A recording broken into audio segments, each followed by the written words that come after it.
Good morning students, প্রত্যেককে স্বাগত জানাই আমার ইউটিউব চ্যানেলে। আজ আমি ডিসকাস করব স্কুলের গ্রুপ সি পরীক্ষার মক টেস্ট, যেটা বেরোবে আপকামিং এক্সাম হিসাবে। এটা আগে থেকে একটু সেট প্র্যাকটিস করে রাখছি। ইংলিশের সেট আজকে ডিসকাস করব, সেট 1।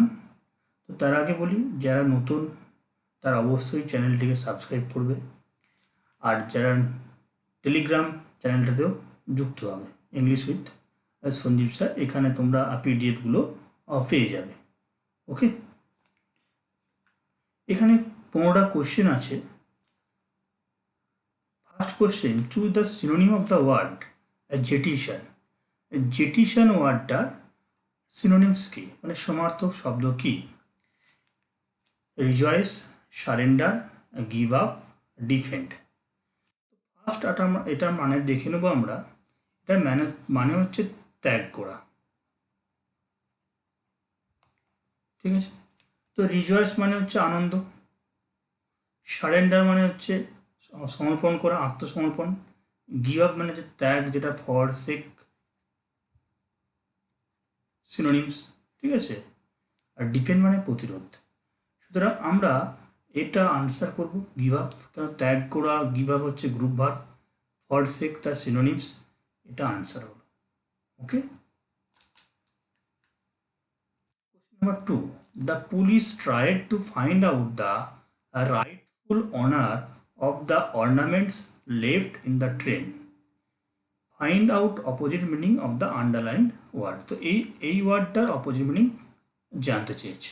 এখানে বলে যে পুলিশ চেষ্টা করছিল খুঁজে বের করতে রাইটফুল ওনার মানে যোগ্য, লিগাল, প্রপার মানে যথাযথ। ঠিক আছে, লিগাল টার্মটা এখানে বেশি অ্যাপ্রোপ্রিয়েট। লিগাল ওনার, ঠিক আছে, the of the ornaments left in the train, যেটা ট্রেনে পড়েছিল, পুলিশ খুঁজে বের করার চেষ্টা করছিল। সুতরাং এখানে যে অপশানগুলো আছে, ইনডিফিনাইট, আনলফুল, মিসটেকেন, ক্লেমেন্ট। তো লিগাল বা প্রপার ওনারের অ্যান্টোনিমস কী হবে? আনলফুল। বাকিগুলো মানে ভুল, যে মিসটেকেন মানে ভুল করে যাওয়া হয়েছে, ইনডিফিনাইট মানে নির্দিষ্ট না, ক্লেমেন্ট ওকে দাবি সংক্রান্ত বা দাবি এই বিষয়টাতে। তাহলে আনসার হলো আনলফুল, যেটা হচ্ছে illegal. Choose the right one which substituted the sentence equal in rank, merit or quality. মানে সমকক্ষ, সমপর্যায়, সমবুদ্ধিতে, সমগুণগত মানে, এরকম ওয়ার্ডকে আমরা কি বলি? ওকে, CHUM, চুম বলে একটা ওয়ার্ড আছে, কনটেম্পোরারি, পিয়ার, কলিগ। তো আমরা প্রতিটা একটু মানে দেখে নেব। এটার মানে হচ্ছে ক্লোজ ফ্রেন্ড। ক্লোজ ফ্রেন্ড এটা মানে সমকালীন। এটা মানে হচ্ছে যে সমকক্ষ। কলিগ মানে অফিসের বা কাজের ক্ষেত্রে একসঙ্গে যেখানে কাজ করা হয় সেই টার্মটা কলিগ ক্ষেত্রে ইউজ করা থাকে। সুতরাং আনসার কী হবে? সমকক্ষ। পিয়ার, পিয়ার টার্মটা হচ্ছে ইকুয়াল ইন র্যাঙ্কে বোঝানো হয়ে থাকে। ওকে, এর একটা ক্লোজ ফ্রেন্ড বাস, এর একটা টার্ম তোমরা এই ওয়ার্ডটা জেনে রাখো, প্যাল বলে ওয়ার্ডটা, এটাও অন্তরঙ্গ বন্ধু সেন্সে ইউজ করা হয়ে থাকে। এটার সিনোনিমস তোমার কোনো সময় কাজে লাগতে পারে। Next 4 number, fill in the blank আছে 4 থেকে 5, মানে 4 এবং 5 number fill in the blank আছে। The punch made the boxer dash with, the dash with, এখানে একটা টার্ম হবে, পেন হবে, পেন। ওকে, এটা তবে শেষ হবে। পাঞ্চ বলতে ওই বক্সিং খেলার সময় যে ঘুষি বা দেওয়া হয় সেটাকে বলা হচ্ছে punch. Made the boxer's dash with pain, grumble, gape, wince, ফাম্বেল। তো আমরা মানেগুলো একটু দেখে নেব। এখানে গ্রাম্বেল মানে হচ্ছে কি? কমপ্লেন। গেপ মানে হচ্ছে হাঁ করা বা হাই তোলা। ঠিক আছে, হাঁ হাঁ করা বা হাই তোলা।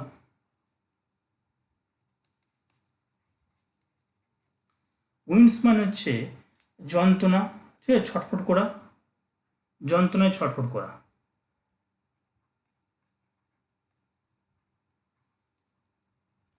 আর ফাম্বল ওয়ার্ডটাকে ইউজ করা হয় থাকে কোন ক্ষেত্রে?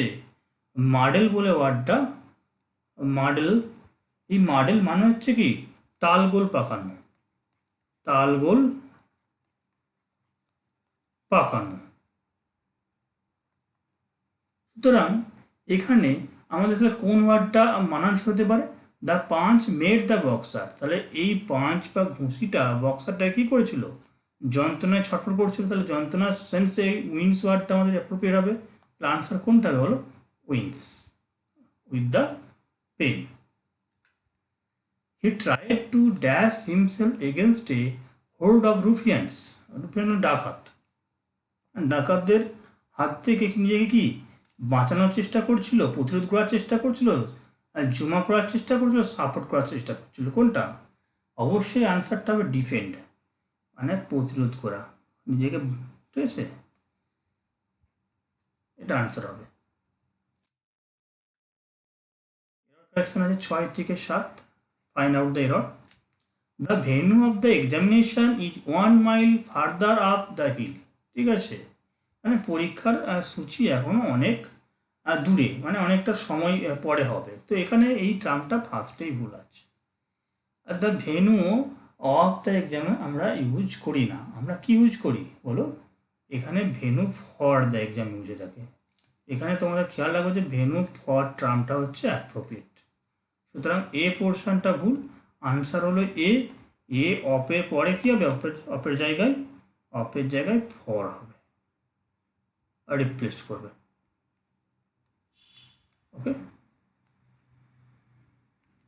রিপ্লেস করবে। 7 number, the doctor refer the patient for the OPD without examining him, মানে ডক্টর রেফার করেছিল পেশেন্টটাকে ওপিডি, ঠিক আছে, উইদাউট এক্সামিনিং হিম, তাকে পরীক্ষা না করে। তো এখানে রেফার ওয়ার্ডটা খুব আসছে, রেফার ওয়ার্ডটা গুরুত্বপূর্ণ। রেফারের পরে টু আমরা বোঝাতে পারি না, সরি টু বোঝাতে, ফর বোঝাতে পারি না, রেফারের পর টু হয়, সরি, রেফারের পরে টু হবে, ফর না। তাহলে আনসারটা কী হবে? The doctor refer the patient to the OPD. Okay, to আনসার। Find out the meaning of the idiom pell mell. এই পিল মিল ওয়ার্ডটার মানে কি? এটা মানে হচ্ছে তাড়াহুড়োর মধ্যে যে বিশৃঙ্খলতা, এটাকে বলতে এই পিল মিল টার্মটা ইউজ করা থাকে। ইন হরিড আর ডিসঅর্ডার, ইন হরিড ডিসঅর্ডার বলতে এটা বোঝে। ওকে, তাহলে এটা আনসার হলো, কারণ তাড়াহুড়ো করতে যে বিশৃঙ্খলা বা ক্যাওসটা তৈরি হয় সেটা হচ্ছে pell mell. Question number 9, find out the misspelled word. এখানে 4টে ওয়ার্ড আছে, লিগালাইজ, লেজিবল, লেজিসলেচার আর লেজিটিমেট। তো দেখো এই লেজিবল স্পেলিংটা ভুল আছে। লেজিবল বানানটা কি হবে? LEGIB, এটা মানে কি? ক্লিয়ার বা স্পষ্ট, ক্লিয়ার। ওকে, এভিডেন্ট ওয়ার্ডটা হতে পারে সিনোনিমসে। বাকিগুলোর মানে তোমরা জানো, এটা মানে হচ্ছে লেজিটিমেট মানে আইনসম্মত বা ডু নট। তারপর আছে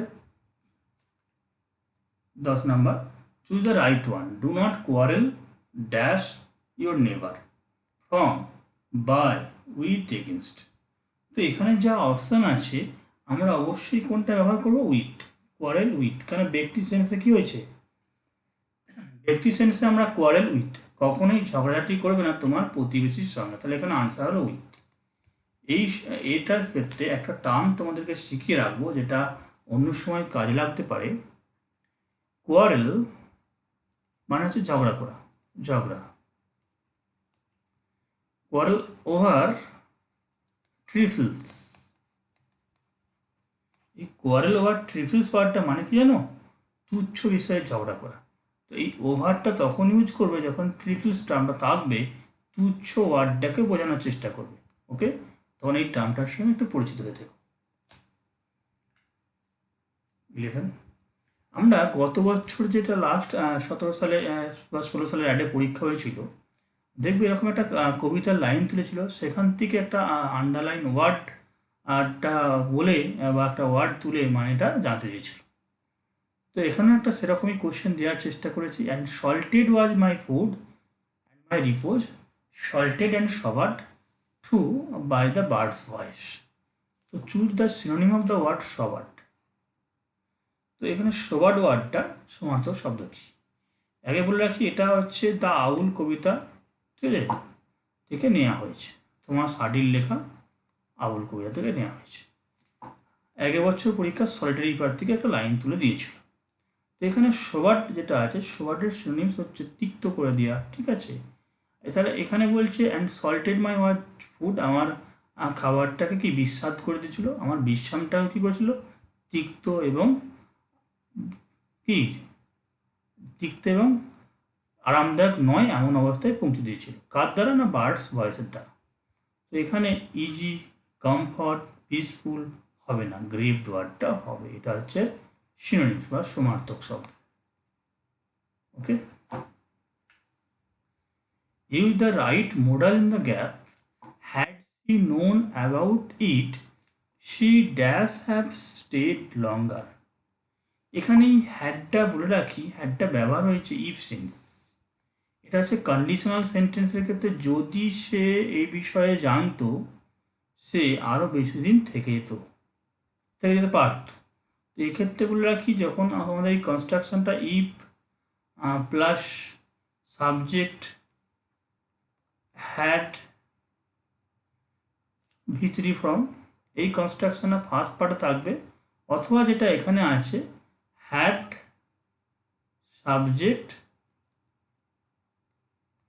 প্লাস V3। ওকে, এই ফরম্যাটটা যখন থাকবে, এর পরের পার্টটা কী হবে? অবশ্যই সাবজেক্ট প্লাস উড হ্যাভ ব্যবহার হয়। তাহলে এখানে তোমার কি দেওয়া হয়েছে বলো? হ্যাভ দেওয়া হয়, তাহলে মোডালটা কি বসবে? Would answer.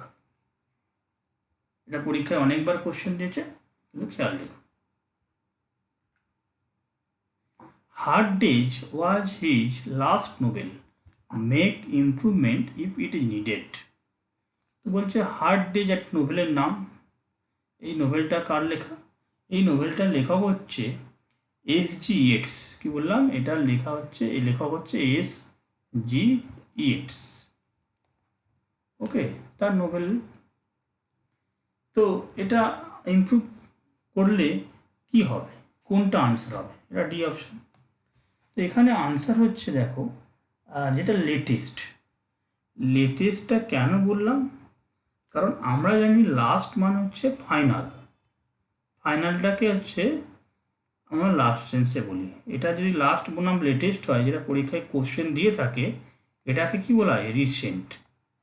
তো আমরা এই রিসেন্ট টার্মটা বললাম কারণ কি, এই লেখকের এটা লাস্ট নোবেল ছিল না। Last Nobel S.G. ইয়েটসের লাস্ট তার যে নোবেল সিরিজ ছিল, তার ছিল না কখনো এটা লাস্ট নোবেল। যেমন এক্ষেত্রে তোমাকে বলে রাখি, যেমন যদি বলা হয় টেম্পেস্ট হচ্ছে শেক্সপিয়ারের কি, দ্য টেম্পেস্ট শেক্সপিয়ারের লাস্ট নোবেল, এটা মানা যাবে সত্যি করে, এটা যদি লাস্ট হয়ে থাকে, ঠিক আছে, তাহলে এটাকে লাস্ট লিখতে পারি। কিন্তু যদি ম্যাকবেথকে বলা হয় শেক্সপিয়ারের লাস্ট নোবেল, তাহলে সেটা মানসই হবে না, কারণ আমরা জানি যে ম্যাকবেথের পরেও আরও নোবেল মানে শেক্সপিয়ার লিখেছিল। সিমিলারলি এই সেন্সটা কিন্তু এখানে কাজ করছে, যেহেতু এই নোবেলটার পরে আরও দু একটা নোবেল সে লিখেছিল, সুতরাং এটাকে আমরা লাস্ট বলতে পারি না। তাহলে কি আমাকে বলতে হবে? অ্যাকর্ডিং টু মিনিং আমরা লেটেস্টটাকে বললে সেইটা মানানসই হবে। সুতরাং আনসারটা কী হবে? লেটেস্ট হবে। লাস্টের জায়গায় লেটেস্ট নোবেল বলাটা বেস্ট। ওকে,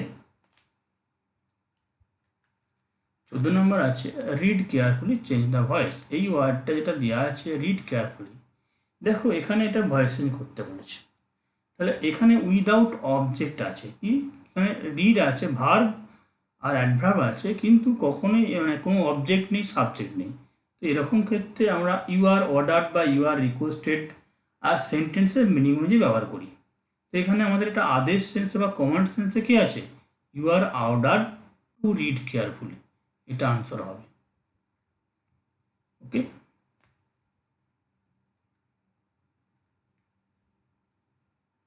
এক্ষেত্রে আরেকটু বলা যেতে পারে যে এই ক্ষেত্রে আরেকটু বলে নিতে পারে এটা ইম্পারেটিভ সেন্টেন্স হচ্ছে। ইম্পারেটিভ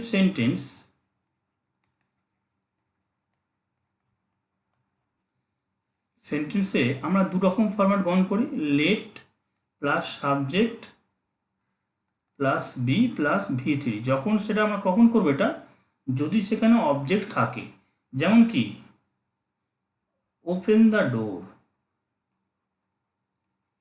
এক্ষেত্রে আমরা লেট দ্য ডোর বি শাট বা বি ওপেন, যে টার্ম ইউজ করি let the door be opened, এই টার্মটাই আমরা ইউজ করতে পারি। বাট এখানে দেখো কোনো অবজেক্ট ছিল না, যেমন ওপেনের পরে ডোর একটা অবজেক্ট ছিল, এখানে এই অবজেক্টটা নেই বলে আমাদেরকে ইউআর অর্ডার টার্মে যেতে হয়েছে। ওকে,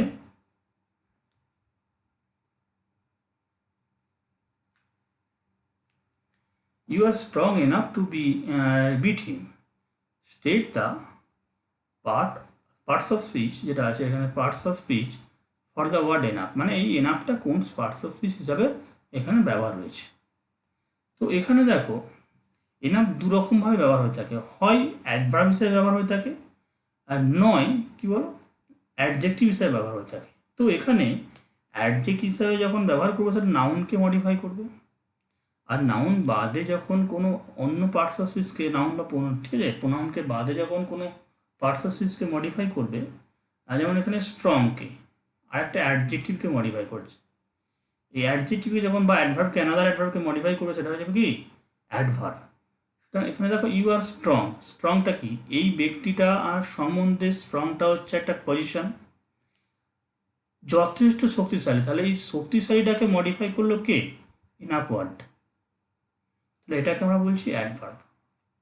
কিন্তু এটা যদি আমি বলতাম অ্যাডজেক্টিভ হিসাবে, দেখো ইউ হ্যাভ এনাফ মানি, এখানে মানি ওয়ার্ডটার পূর্বে এটা বসেছে, এই নাউনের পূর্বে বসে মডিফাই করছে নাউনটাকে, যথেষ্ট টাকা আছে, তাহলে যথেষ্ট টাকা, এইটা তখন কী হয়ে যাবে, এটা হয়ে যাবে অ্যাডজেক্টিভ।